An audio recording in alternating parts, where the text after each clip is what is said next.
Oi, eu sou o Lucas e hoje eu vou apresentar para vocês um pouco sobre blockchain e proteção das provas na era digital e como essa tecnologia pode ajudar a gente a combater a falsificação e garantir a integridade dos dados.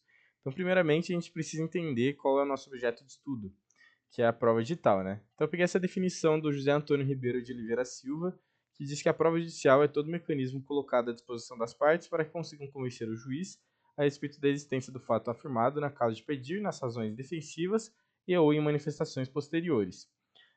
Essa definição se expande, né, para a prova digital, de maneira que a prova digital ela é toda prova que pode ser produzida ou representada digitalmente. A gente tem os tipos de ocorrência da prova digital, que pode ser tanto em meio virtual, como em envio, em troca de e-mails, ou troca de mensagens no WhatsApp ou áudios, publicação de vídeo em YouTube ou qualquer outra rede social. A pirataria também ocorre no meio digital. E a gente tem as provas convencionais que representam fatos do dia a dia, né, da vida real, porém que são armazenados de forma digital, como vídeos e fotografias.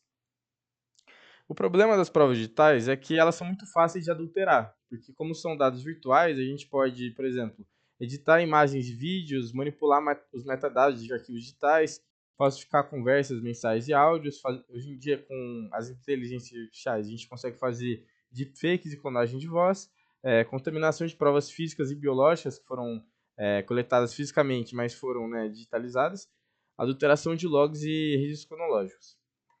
Então, o que a gente propõe? Existe uma solução com a blockchain que seria para a gente garantir que a gente saiba se se alguma prova foi adulterada ou não. Então, eu vou explicar brevemente o que é a blockchain aqui, que é basicamente um tipo de banco de dados que ele armazena informações em blocos que são fortemente interligados. Então, um bloco é fortemente interligado com o anterior e com o próximo, por meio do que a gente chama de códigos hash, que cada código hash representa unicamente um bloco. Então, e o bloco anterior, o bloco atual, no caso, ele contém o hash do bloco anterior. Assim, se você trocar qualquer coisa em algum dos blocos, você vai comprometer a sua cadeia inteira. E todos esses blocos de informações, eles são, eles são descentralizados, ou seja, é, existe uma rede de computadores e cada computador dessa rede possui uma cópia dessa blockchain. Por que a blockchain é útil para a gente? Né? Ela tem algumas características que vão garantir essa proteção dos dados.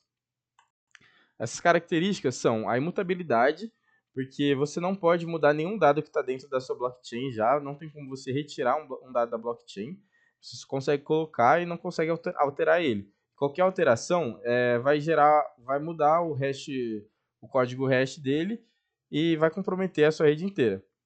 E ele é descentralizado também, que significa que você não pode só alterar um dado em algum servidor, porque você vai ter várias cópias do dado verdadeiro na sua rede de computadores ainda. Então você consegue recuperar esses dados verdadeiros. E ele tem a linearidade temporal também, porque cada bloco tem um timestamp, que é quando ele foi de fato colocado na blockchain. Então, essas são as características que vão ajudar a gente a garantir que a gente saiba quando alguma prova foi adulterada ou saber a veracidade dela, né? Se faz sentido ela estar naquele ponto, tipo, faz sentido cronologicamente, né? Bom, vou explicar agora sobre a importância do hashing para a proteção dos dados. Então, o que é o hash, né? Uma função hash é uma função especial que você pode passar qualquer tipo de arquivo, dado para ela, e ela vai transformar em um código. E esse código ele é praticamente único. Então, qualquer alteraçãozinha que você fizer no seu arquivo original e você passar na hash de novo, vai gerar um código totalmente diferente. A função hash ela é a base para funcionar o blockchain, mas ela também vai ser muito importante para a gente por outro motivo. Que a nossa ideia aqui é pegar nossas provas digitais, nossos arquivos, vídeos, tudo mais, e passar por uma função hash para ter só o código dela como resultado. E aí você vai perguntar, nossa, mas para que a gente quer isso? Né? Porque a gente não consegue pegar um código hash e voltar no arquivo original. Então, teoricamente, a gente não vai estar guardando a informação de fato, a gente vai estar guardando um carimbo que vai nos dizer o seguinte, se esse dado ele realmente é ele ou se ele foi adulterado em algum momento. A gente vai preferir usar essa função hash por alguns motivos que eu vou explicar agora. Bom, primeiramente, armazenar arquivos em uma blockchain é extremamente custoso, porque a gente tem o que a gente chama de gas, que é como se fosse uma taxa, e essa taxa ela é cobrada pelos bytes dos arquivos que você tem. Então, se você tem arquivos muito grandes, você vai ter que gastar muito dinheiro para colocar eles dentro da sua blockchain. A velocidade da blockchain também é afetada pelo tamanho dos blocos que você vai colocar. Então, isso acabaria tornando a sua blockchain muito lenta. E também a maioria das blockchains existentes tem limite de tamanho de bloco. Então, não teria como você colocar arquivos muito grandes em só um bloco. Esses seriam os problemas técnicos, né? Mas aqui no Brasil a gente tem a Lei Geral de Proteção dos Dados, que garante a privacidade dos dados de qualquer cidadão. O que isso significa? A gente não pode guardar de forma infinita, né? Tipo, de forma perene, o dado de nenhuma prova de ninguém, principalmente se for prova judicial. Porque existe aqui no Brasil essa lei que garante o direito de esquecimento, ou seja, qualquer coisa que alguém fez depois que foi cumprida, né, a pena e tudo mais, você tem o direito de esquecimento do que ocorreu, entendeu? Então essa lei garante que você não pode guardar nenhum dado, nenhuma informação para sempre de uma pessoa e a blockchain tem essa característica, né? Bom, vamos agora para usos reais de blockchain na proteção de dados e documentos. Bom, vamos começar aqui com o Verifact.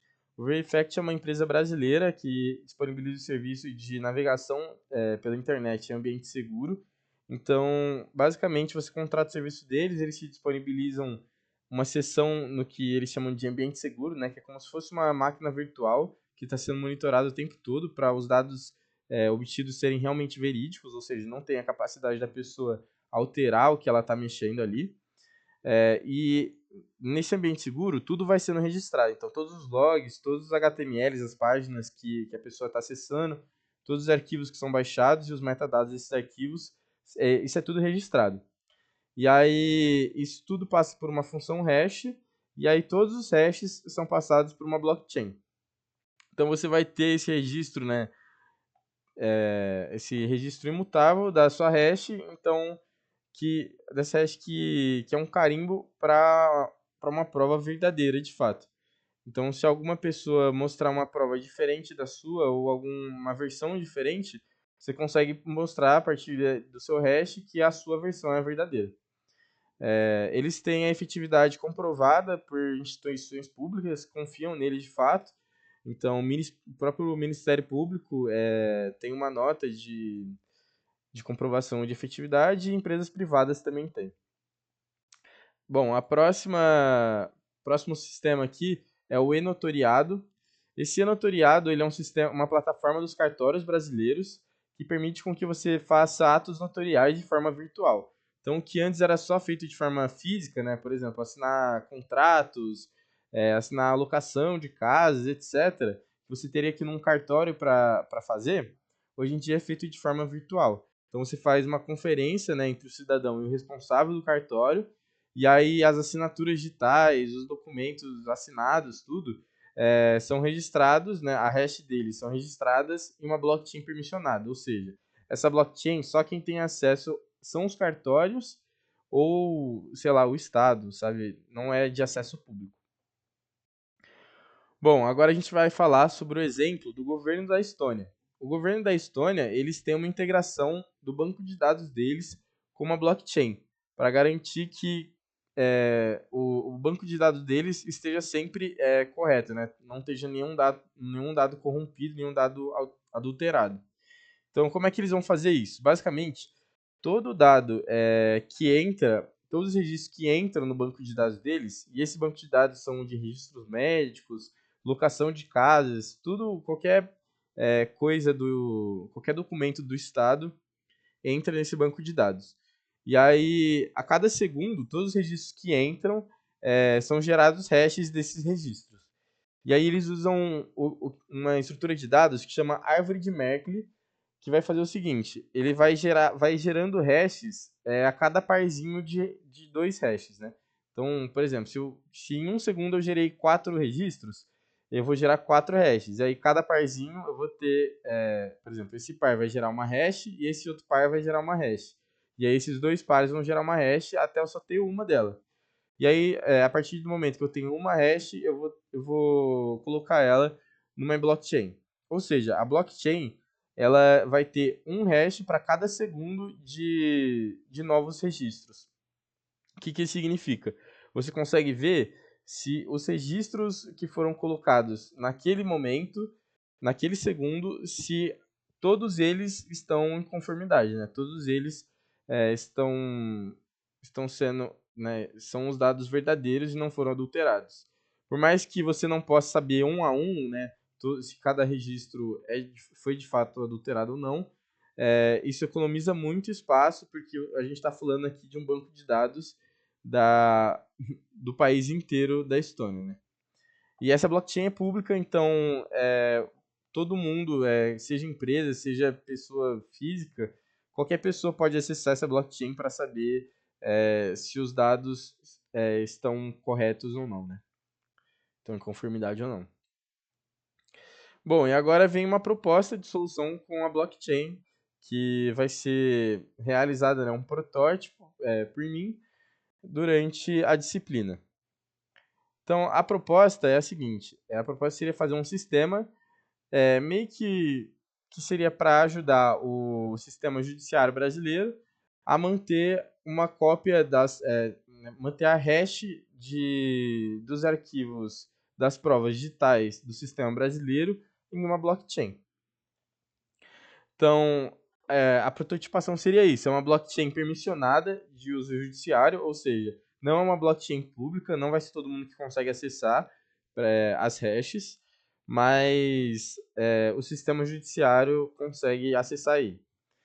E a gente vai ter um banco de dados das provas digitais off-chain, que já ocorre hoje em dia, né? Já existe esse banco de dados com as provas, que não é numa blockchain, né? Ela é um banco de dados tradicional.